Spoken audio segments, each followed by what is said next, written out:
Hey guys, Sean here from Sport Travel. Today on the Coach's Commute, we're switching it up a bit and we're going to be reviewing Coach Crate's baseball subscription box.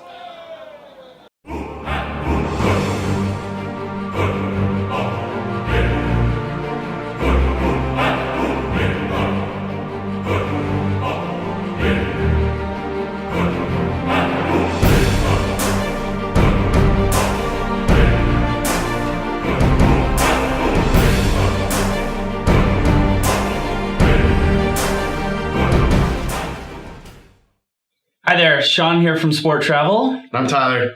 And today we're going to be reviewing the Coach Crates. So Coach Crates is a subscription box, and I'm sure you guys have seen them in all different categories and niches. And, we work with a ton of coaches, right from kind of the house league, summer ball, all the way up to top tier D1 coaches. And so we're going to talk about it, open it up, see what's inside, and see what kind of value there is for the different types of coaches out there. Okay, so if you take a quick look here. First off, you got great packaging. I mean, that's one of the key things when you get it, you're like, you know what, this is a legit product. That was one of the very first things we noticed when it arrived. You know what, it's an easy thing to do, and it's nice to see that Coach Crate kind of ran with that. Absolutely. A little bit. Yeah. So just to give you a bit of background as I open it, the way I'm looking at it right now, I'm coaching the U4 Green Machine Elite Blast Ball team. That's my daughter's blast ball. If you don't know what blast ball is, it's one step below T-ball. I just herd kids around. Sometimes they throw balls, maybe swing a bat or two. That's it. And my background's a little bit more elite level coaching and at a higher level into the collegiate space as well. So, we have very different perspectives on both the content and, the uses for some of the stuff in the subscription box. All right, so let's check it out. So, opening it up here. Nice note to the subscriber talking about David, the founder and CEO, what the subscription box is all about, where he's gearing it towards, what type of coaches, and what he's looking to do with it. So a great personal touch there. And then the second piece here is just kind of outlining some of the brands that are featured within the box, give them a little bit more recognition, and kind of spotlight as, a lot of them will cut some of their margins to be part of these subscription boxes. So, that's a big part of the model and part of its success. So, making sure you're giving them that recognition. It's nice that Coach's Crate went outside of the box to kind of do that as well. All right. So first one, pull out here, Rawlings glove lacing kit. It's fantastic. I mean, nothing worse than being out on a tournament and, busting a glove, not being able to relace it. Again, doesn't apply for my team right now. 2/3 of these kids don't have gloves. Some leave it in the field. Some leave it with their parents. But again, it's just great to have for, most teams. And for most coaches at a higher level, every single coach should carry one of these if you're on the field. It's something that if you don't know how to do it, spend 10 minutes on YouTube, learn how. It could be the difference between your best player having a glove in the field and using your old raggedy one you carry around on a day-to-day basis. So it's a really simple thing, and it's a nice piece inside the subscription box here. All right, next one, Skills mini bands. So some strengthening, arms, legs. I think this would be really neat for kind of a lower level team, especially a younger team who may have some, attention problems or anything like that. This is just a fun alternative. A lot of times we just want to, throw the ball, hit, and just work on some of those basic fundamentals. But again, a big part of coaching younger kids is really just getting them to listen. And, this could be a fun alternative. You could make a game out of it while actually incorporating some skill and strength work as well. And one of the things that I see across every sport and every level of coaching, and it eats me alive when I watch it, is kids standing around at practice. It is the biggest area for improvement in coaching at any level. And these types of products are really good for in-between drills, kind of balancing out what they're there for, plus improvement, whether it's strength or mobility, giving them the ability to kind of work across some of these areas while they're standing in line. It's an easy thing to do. It takes 20 seconds of putting your band down, then running your drill exactly the same way you would any other day, except you're giving them something to do while they wait their turn to run that drill. Very cool, very cool. So great for all teams. Next here, line drive ball, weighted training ball. Again, Not something I'm going to use right now, but what a couple of these products are going to do is probably just encourage me to Google what is, this product used for, so that as, I start to coach at a higher level and move up, say with my kids or, get into coaching any other sort of team, I already know what that tool can be used for. So I can begin to prep and plan a practice, or if someone asks, I know what the answer is. And it's just a great, working ahead tool that I can look forward to. Absolutely. And this product is kind of an interesting one. I mean, the core idea of this product is really to square up the ball. Solid contact versus just getting up there and taking wild swings. I mean, it's something that, in the United States, with aluminum bats being so prominent across all levels, it's sometimes harder for these kids to understand solid contact versus just hitting it somewhere on their bat. Obviously, there's still some variance in terms of how the exit velocity is on an aluminum bat. But, in Canada, you often see the older kids switch to wood bats, which there's a very, very strong reinforcement towards hitting the ball where you need to on the bat. But there's a good alternative to that to get these kids used to understanding where the sweet spots are in the barrel. And it really will give them that feedback. So it's not just about the feel, but then it's also a visual. What is my trajectory off my bat? What does that look like? That way they get used to seeing some of those things and try to execute them when they get to the game. Awesome. The next one, some mini training balls. Again, going back to what Tyler talked about earlier, is having kids stand around. So I have a team of 8 to 10, sometimes 6, sometimes 16, depending on the night. It's summer vacation time, but I don't want the kids standing around. So I can break them off into small groups. They are younger. These small balls may be tough to hit, but again, that could be a fun game. We can turn this into 3, 4 different groups and have everyone swinging the bat very quickly and cycling through.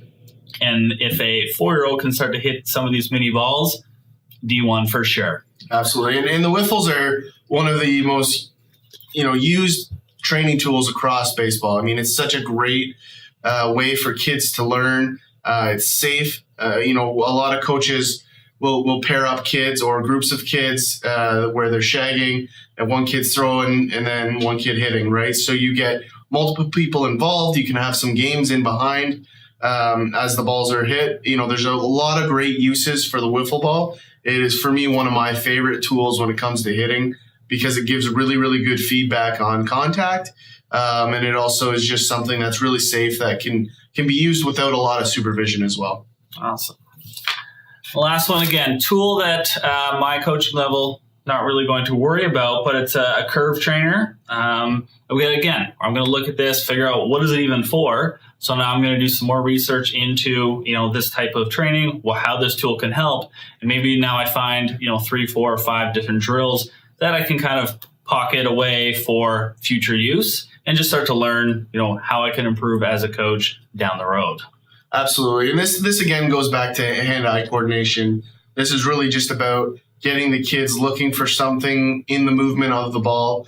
Often, young kids are just seeing fastball after fastball after fastball, and, it doesn't necessarily help them learn how to adjust. I mean, me, myself, I was a terrible curveball hitter. Sean and I actually played hardball together ourselves, and, he knows that once I see 2 strikes, it's game over. So, that's certainly something that I could have benefited from at a younger age, and, had I been exposed to that pitch a little bit more, I might have had a little more success. But, ultimately, those are some of the things that just give you a little bit of variance. And, it falls in line with some of the other tools we've seen here in the box, but it's a little bit of a wrinkle in that plan as well. Very cool. And so last, we have a book here. This one's the only rule is it has to work.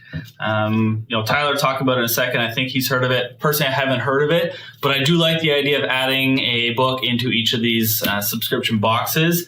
I'm assuming they're going to be across all different levels. Some may be, personal stories, autobiographies, fiction, just to really keep you in love and maybe fall in love a little bit more with baseball and maybe expand that coaching knowledge or desire a little bit more. If I read enough about this, I just may, keep wanting to coach, which is a huge problem in youth and minor sports is, getting the right people out there and coaching and people who actually love the game rather than someone who just feels voluntold to get in there and coach. Absolutely. And this book is a great example of learning in baseball. And I think that's the key element that needs to be included in some of these packages, especially for lower level or coaches just getting started. Learning is the key piece. If you're a coach that believes you've learned it all, you're not a real coach.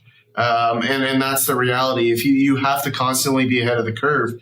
And in the premise of this book is exactly that. The difference is it's more administrative, top-down type model. It's about a minor league team given free reins. And it's the story of how they were allowed to do whatever they want, but it just has to work. So it's a really nice read, and it's a really cool thing, as to Sean's point, to really find love in the different elements of baseball, because baseball, as we all know, is really a thinker's game.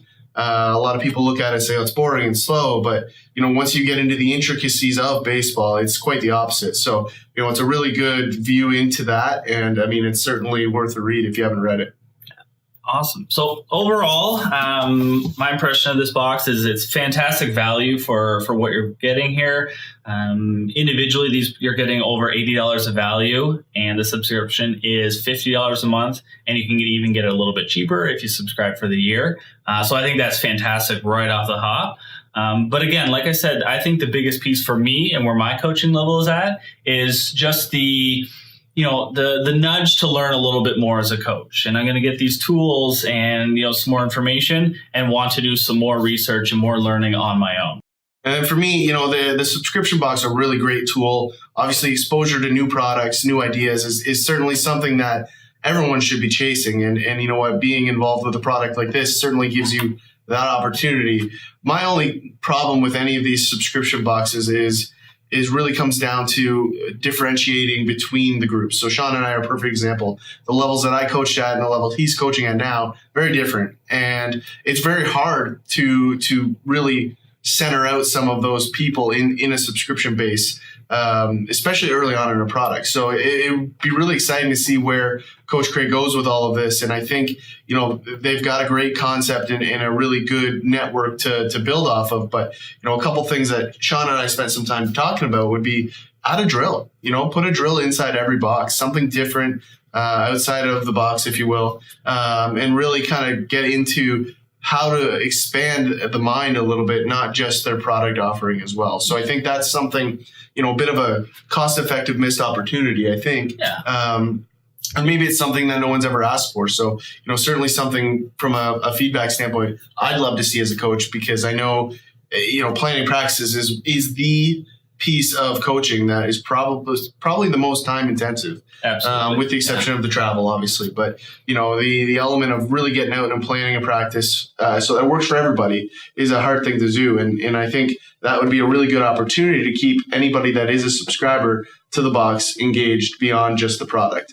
Yeah, and I would love that too. And obviously the drills and practice tips that are going to apply for even, high school or, 12U are going to be vastly different than what I'm looking at. But I can definitely look at, a potential drill. How can I simplify it, make it fun, make it a game for some younger kids, and just take that drill that might be included in this box and make it fun for my practices.